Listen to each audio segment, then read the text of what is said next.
पति आ गए हैं। छल कर दिया वृंदा के साथ, और छल जब किया तो निज रूप में ज्यादा नहीं रह पाए और साक्षात नारायण के रूप में प्रकट हो गए। वृंदा ने कहा तुम कौन हो, अपना परिचय दो। कहा देवी मैं नारायण हूं, विष्णु हूं मैं। वृंदा रो गई। वृंदा ने कहा तुम्हें शर्म नहीं आई मेरे साथ छल करते हुए? तुम्हारा हृदय पत्थर का बन गया था, तुम्हें दया नहीं आई, इसीलिए हम श्राप देते हैं कि तुम पाषाण के हो जाओगे, तुम पत्थर के बन जाओगे।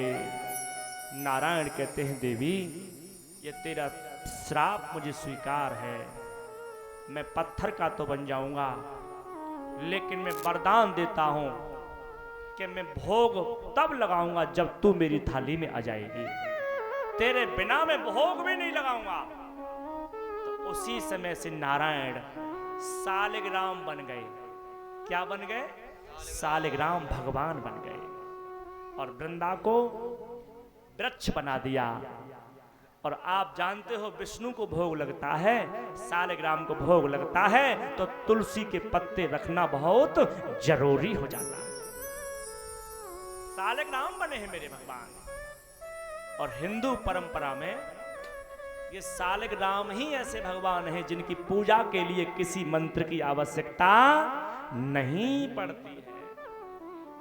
इनको तो भैया नहलाओ और नहला करके पी लो जल, और भोजन दिखाओ और भोजन दिखा करके खा लो। यही मेरे सालिग्राम है, यही सालिग्राम है। एक भक्त का नाम सुना होगा तुमने, चंद्रहास। चंद्रहास का नाम सुना है? चंद्रहास का, चंद्रहास नाम का एक भक्त हुआ था। वह तो सालिग्राम को अपने मुंह में रख के रखता था, बाहर नहीं रखता था, मुंह में। क्योंकि वो कहता था प्रभु अगर सिर में पगड़ी पर रखूंगा तो तुम कहीं गिर जाओगे, मैं भुलक्कड़ हूं, कहीं तुम्हें भूल जाऊंगा रख करके। इसीलिए पूजा करने के बाद सालिग्राम को उठा करके अपने मुंह में रख लेता था।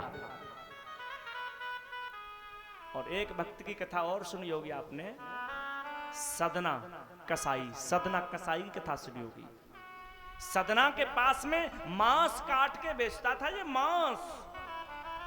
इसके पास कोई बाट नहीं था, बाट नहीं था। बाट वाली जगह पर सालिग्राम रखे रहते थे।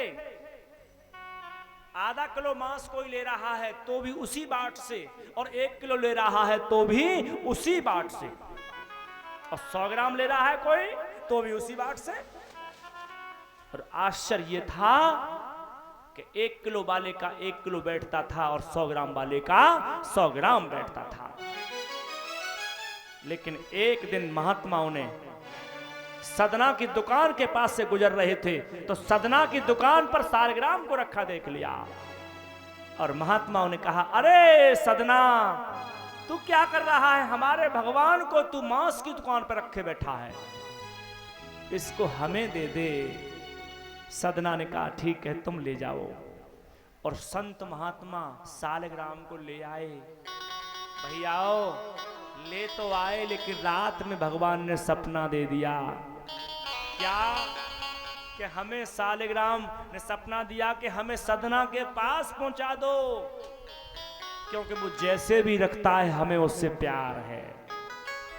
इसीलिए हम कहते हैं भैया न जाने कौन से गुड़ पर दयानिध रीझ जाते हैं, न जाने कौन से गुड़ पर दयानिध रीझ जाते हैं, न जाने कौन से गुड़ पर दयानिध रीझ जाते हैं, न जाने कौन से गुड़ पर दयानिध रीझ जाते हैं।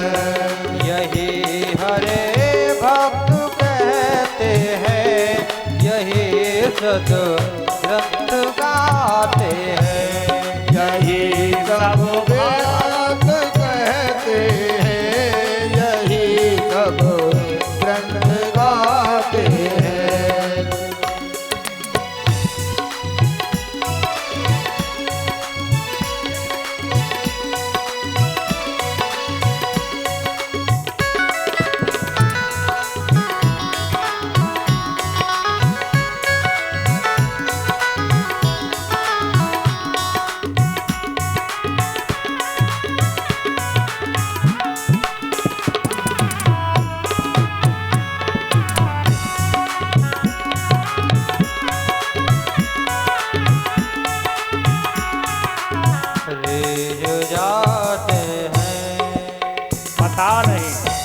पता नहीं किस गुण पर भगवान रीझ जाएंगे।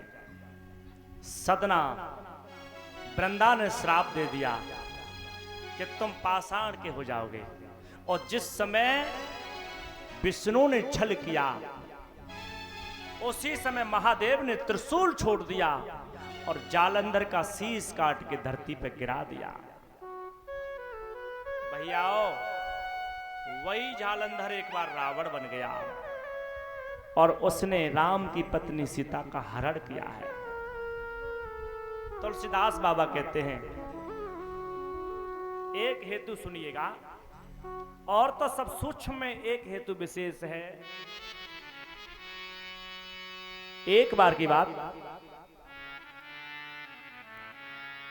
नारद बाबा ने श्राप दे दिया।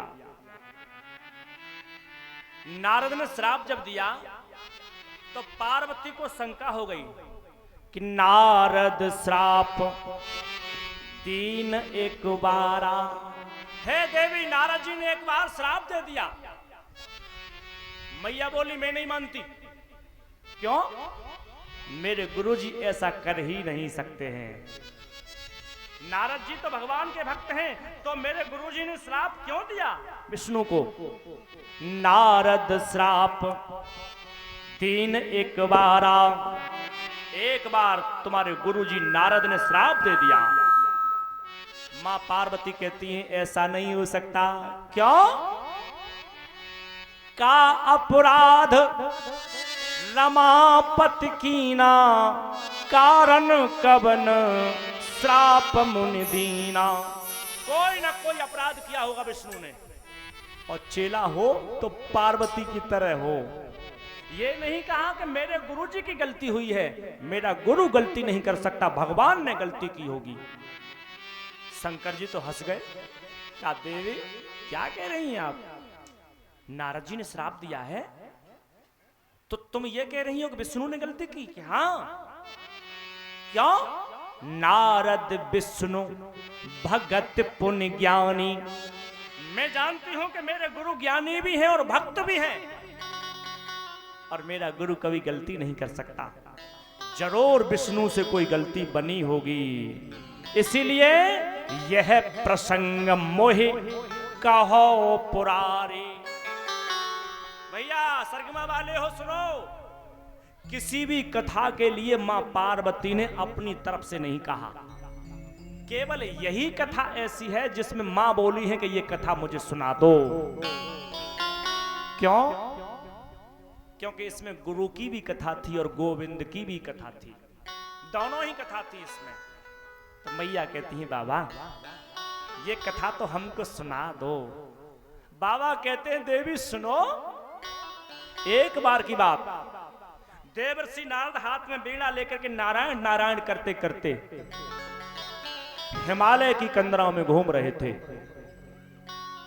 एक गुफा बहुत अच्छी थी, वहां जल भरा हुआ था सरोवर में, और शीतल मंद सुगंध पवन चल रही थी। तो मन में आया कि लाओ भगवान का भजन कर लें। और देवी वहीं आसन लगा करके नारद जी भजन करने बैठ गए। और भजन जब करने बैठे,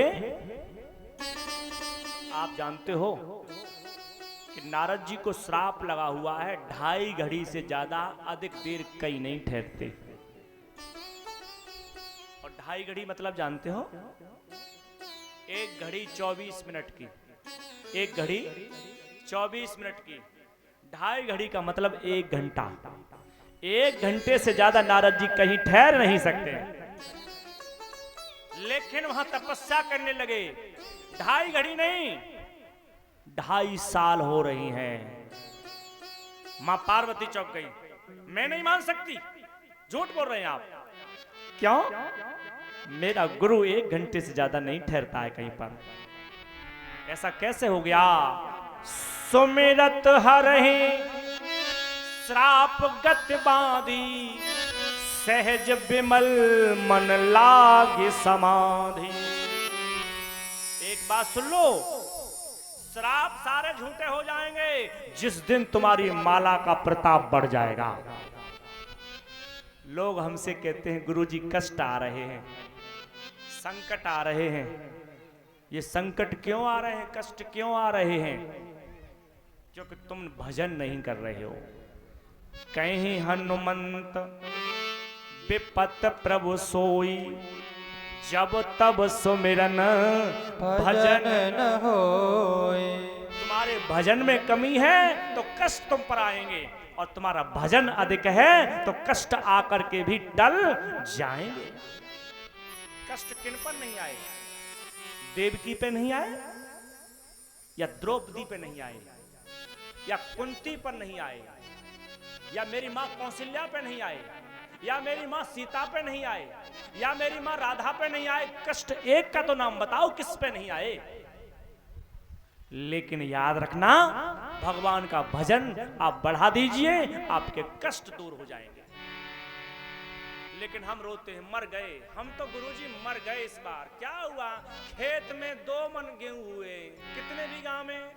10 बीघा में। मेहनत तो बहुत की थी हमने, लेकिन भगवान रूठ गए। अच्छा, तेरे गेहूं कम हुए तो भगवान रूठ गए, और तेरे 10 बीघा में 100 मन गेहूं हो जाते तो कहता मैंने मेहनत की है गुरुजी इस बार। बारे इंसान बड़ा चालाक है। पैसा कमा लिया तो मेहनत से, और अगर पैसा चला गया तो भगवान नाराज हो गया। आज मेरी मैया से कहते हैं, बाबा देवी, नारद जी तपस्या करने लगे, और तपस्या करते करते जब वर्षों गुजरने लगी तो देवराज इंद्र घबरा गया, और देवराज इंद्र ने कहा ये क्या हो गया? नारद जी कहीं मेरा सिंहासन लेना नहीं चाहते हो? तो देवराज इंद्र ने तपस्या भंग करने के लिए सारे प्रयास किए। और मैं अपने श्रोताओं से कह देता हूं, जब तुम भजन बढ़ाओगे तब तब तुम पे कष्ट आएंगे। कई बार लोग हमसे कहते हैं, गुरुजी हम जितनी भक्ति कर रहे हैं उतने ही कष्ट हम पे ज्यादा आ रहे हैं। अच्छा मुझे ये बताओ, चीनी काली होती है कि सफेद? चीनी सुगर काली होती है कि सफेद होती है? सफेद। काली तो नहीं होती है। लेकिन उसी चीनी को आग पर रख करके चाशनी बनाने पे नंबर लगा देना, तो जैसे ही चाशनी बनेगी तो ऊपर काला काला लदोई कहते हैं ना, आ जाएगी। अब वो काला काला कहां से आया? अगर चीनी सफेद थी तो काला काला कहां से आया? इसका मतलब जानते हो? चाहे हम हो चाहे तुम हो, अपनी नजर में सब चीनी है। अपनी नजर में सब चीनी है। अर्थात अरे चीनी कह रहे हैं तो चाइना का मन समझ बैठी हो अपने आप को। इंडियन हो तुम। जय जय। मत हम चीनी चीनी कहने लगे तो तुम चाइना को समझ बैठो। नहीं, भारतीय हो तुम। चीनी का मतलब हम ये कह रहे हैं कि हम सब बगुला भगत हैं। काऊ बुढ़ो लगे तो मैं कुछ क्षमा करियो, मैं अपने आप को भी ले रहा हूं। लेकिन जैसे ही अग्नि रूपी तपस्या करोगे, जैसे ही तपस्या रूपी आग अपने पास जलाओगे, तो जीवन में सबसे पहले काली लदोई निकल करके बाहर आएगी, जिसे हम कष्ट कहते हैं, संकट कहते हैं। भगवान के भक्तों को कष्ट ही मिलता है, कभी आराम नहीं मिल सकता है उनको। इसीलिए भैया भजन करो। और नारद जी को तपस्या भंग करने के लिए देवराज इंद्र ने सारे प्रयास किए, लेकिन तपस्या भंग नहीं हुई। तो देवराज इंद्र ने हाथ जोड़ लिए, पैर पे खड़ा हो गया, एक पैर पर। नारद जी ने आंखें खोली, देवराज से कहा, देवराज तुम क्या कर रहे हो मेरे सामने हाथ जोड़ करके? कहा, भगवान मुझे क्षमा कर देना, मैंने आपकी तपस्या भंग करने के लिए सारे प्रयास किए, मुझे क्षमा कर दो। देवराज इंद्र तो क्षमा कर देते हैं, लेकिन देवराज इंद्र तो चले गए, लेकिन कामदेव तो एक ही पैर पे खड़ा है। डर गया। नारद जी ने कहा तुम कैसे खड़े हो? कामदेव कहते हैं मैं तो बहुत बड़ी गलती कर दी कि मैंने तो 5 बाण मारे आप में, रूप का, रस का, गंध का, स्पर्श का और शब्द का, मैंने 5 बाण मारे आप में, लेकिन आपकी तपस्या भंग नहीं हुई तो मुझे तो और ज्यादा क्षमा कर दो। देवर्षि नारद कहते हैं जाओ वापस लौट जाओ तुम सब देवता, कामदेव तुम भी चले जाओ, हमें कोई तुमसे घृणा नहीं है। तो कामदेव तो चले गए, लेकिन कामदेव एक चीज छोड़ गए, कामात क्रोध अभिजायते, काम के दमन होने पर क्रोध की उत्पत्ति होती है। अगर तुमसे कोई पूछे कि क्रोध के पिताजी को नाम क्या है, चुपके से सुन लो, क्रोध के पिताजी को नाम कामदेव है। गुस्सा उसी को ज्यादा आती है जिसकी कामनाएं पूरी नहीं हुई हैं। फिर सुनो, गुस्सा उसी को ज्यादा आती है जिसकी कामना पूर्ति नहीं हुई है, और जिसकी कामना पूर्ति हो जाती है उसे कभी क्रोध नहीं आता। कामदेव तो चले गए, लेकिन नारद जी को अभिमान आ गया और नारद जी महादेव के पास पहुंचे, कहा बाबा मैंने कामदेव को जीत लिया। महादेव कहते अच्छा तुमने कामदेव को जीत लिया? हाँ। तो शंकर जी कहने लगे तुम्हारे हाथ जोड़ता हूं, जो बात तुमने हमसे कही है वो विष्णु से मत कह देना। अब नारद जी के मन में ये आया कि ये मेरे से चिढ़ते हैं। आजकल किसी को तुम ज्ञान दो तो ज्ञान लेगा, इस संसार में ज्ञान लेने वालों की कमी है, ज्ञान देने वालों की महिमा ज्यादा हो गई है। हर चौराहे पर ज्ञानी खड़ा है और विष्णु भगवान का नाम लेके मना किया, लेकिन वो नहीं माने। अगर काऊ चेला से हम ये कह दें कि तू 1 महीना बंदर मन देखिए तेरा भाग्य बदल जाएगा, तो हम निश्चित कहते हैं कि वो चेला कहीं ना कहीं बंदर ही ढूंढ के आवेगा, बाकी आंख बंदर पे ही लगी रहेगी, क्योंकि हम जिस चीज का चिंतन करते हैं वो चीज हमारे सामने आ जाती है। नारद जी को चैन नहीं पड़ा, विष्णु के पास पहुंचे और मैया ने स्वागत किया, लक्ष्मी ने, आओ बेटा आओ, नारद आओ। लाला इतने दिन कहां रहे? और याद रखना प्रशंसा पतन कराती है, प्रशंसा पतन कराती है। किसी होनहार व्यक्ति का पतन कराना हो तो उसकी प्रशंसा करना प्रारंभ कर दो। अब मैया ने बड़ा प्रशंसा की। मैया ने कहा लाला नारद कहां रहे आजकल? ओ मैया मैं तपस्या कर रहा था, मुझ पे टाइम इतना कहां है जो तुम्हारे पास आ सकता था। विष्णु भगवान कहते हैं तपस्या तुमने? हाँ, और प्रभु तपस्या ही नहीं, मैंने कामदेव को भी जीत लिया।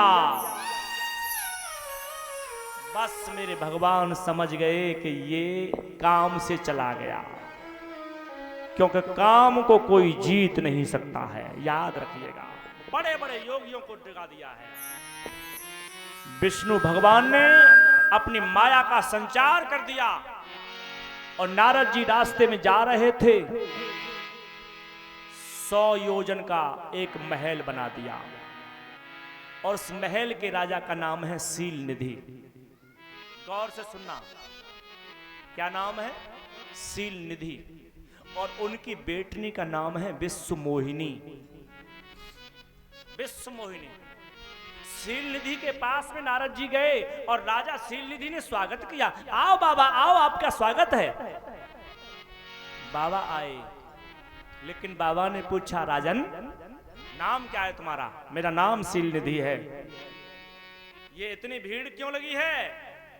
ये भीड़ इसीलिए लगी है कि मेरी बेटी का परसों विवाह होने वाला है। अच्छा, और बाबा तुम सही आ गए, मेरी बेटी के हाथ की रेखा देख के बताओ कि पति कैसा होगा। बाबा ने कहा बुलाओ। और जैसे ही विश्व मोहिनी को आते हुए नारद जी ने देखा जितनी किताबें दिमाग में भरी थी सब जल गई, फटी ना, जल गई। कोई ज्ञान नहीं रहा। चेहरा देख करके खुद को भूल गए। पहला बाण लगा है रूप का बाण। नारद जी टकटकी लगा के देख रहे हैं और मन में लड्डू फूटने लगे, जाकी शादी तो मेरे संग ही है जावे। अब बताओ 80 साल को बाबा जाके मुंह में दांत ना आए तो शादी को घूमने लगा। और मोहिनी मैया सामने आई। अब कथा को गौर से सुनिए। मोहिनी मैया आई सामने तो मोहिनी ने अपना हाथ दे दिया, लो बाबा। अब बाबा हाथ में रेखा कम देख रहे हैं, मोह को ज्यादा देख रहे हैं। और हाथ में रेखा देख करके जो चौपाई कह रही थी वह नहीं बोला, कुछ और ही बोल दिया कि जो यह बरे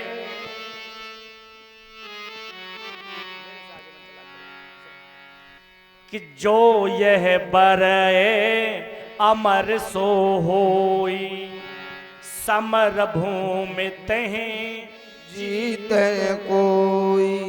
इसकी शादी जिसके साथ होगी वह अमर हो जाएगा। और जबकि अर्थ क्या होना चाहिए? अर्थ यह होना चाहिए कि इसकी शादी उसी के साथ होगी जो पहले से अमर है। और बाबा क्या कह रहे हैं कि जो यह बरे अमर सो होई, समर भूमि तहें जीत न कोई। इसकी शादी जिसके साथ होगी वो अमर हो जाएगा और उसे युद्ध के मैदान में कोई जीत नहीं पाएगा। अब बाबा मन ही मन में ये सोच रहे हैं मेरी शादी कैसे भी हो जाए। अब बताओ, कलम चलाने वाला आदमी बंदूक की बात कर रहा है, कैसा लगेगा? तुमको कैसा लगेगा कि व्यास पीठ पे कल हम राइफल टांग के बैठ जाएं? कैसा लगेगा? दो कौड़ी का लगेगा तुमको। कलम चलाने वाला आदमी राइफल के सपने देख रहा है। इसी का नाम माया है, इसी का नाम माया है। नारद जी की खोपड़ी घूम गई, बोलते थे कुछ और बोल गए और वहां से भागे। शादी हो कैसे? अब वहां से भागे तो भगवान के पास जाते तो देर हो जाती, बीच रास्ते में ही बैठ गए। नारायण नारायण नारायण नारायण जाप जपने लगे। और वैसे विष्णु भगवान सालों में प्रकट नहीं होते, लेकिन भाई साहब 5 मिनट में ही सामने आ गए। क्यों? परम कौतुकी दीन दयाला, मेरा मालिक कौतुकी है। 5 मिनट में सामने। कहा लाला नारद आए गए तुम? हाँ बस मोर तो फोन लगाए हुए कि देर ही में तो यहीं आएगो।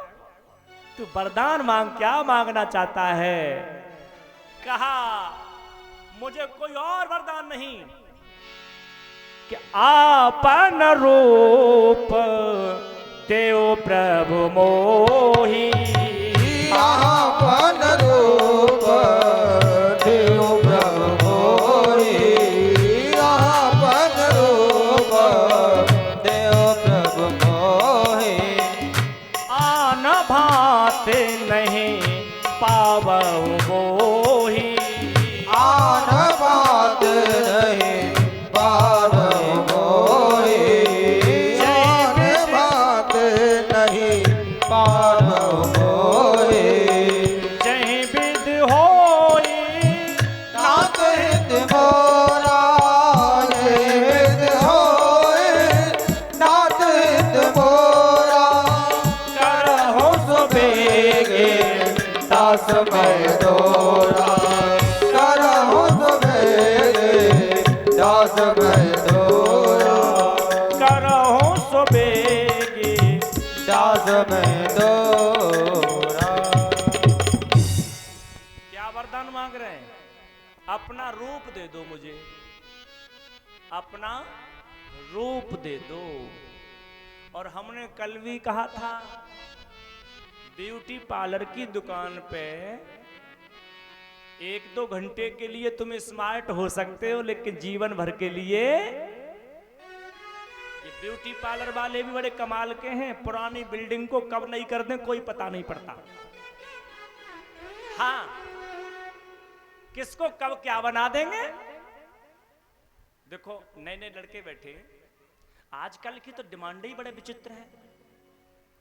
किसी किसी लड़के को देखा है बीच में से कट मरवा देंगे भोए में, है यहां से कट। अब मुझे तो बहुत दिन तक पता नहीं पड़ी, मैंने समझा कहीं एक्सीडेंट हो गया होगा तो वहां चोट की वजह से खाली पड़ी है, यहां से कट। और हम सही बता रहे हैं, यहां से ही कट नहीं, यहां से फिर ऊपर तक कट जाती है। जय नहीं पता पड़ता है कि अफगानिस्तान का बॉर्डर है कि पाकिस्तान का बॉर्डर है। ऐसी ऐसी कटें आ रही हैं। बहुत से लड़कों को हमने देखा, एक तरफ तो बाल मिलेंगे इतने लंबे जालंग, और जालंग बिल्कुल साफ प्लॉट पड़ो है। हाँ, और कोई कोई तो ऐसे देखे हैं हमने, जालंग के उसाफ बालंग के उसाफ बीच में टोपा। काई से पूछे ये कौन सी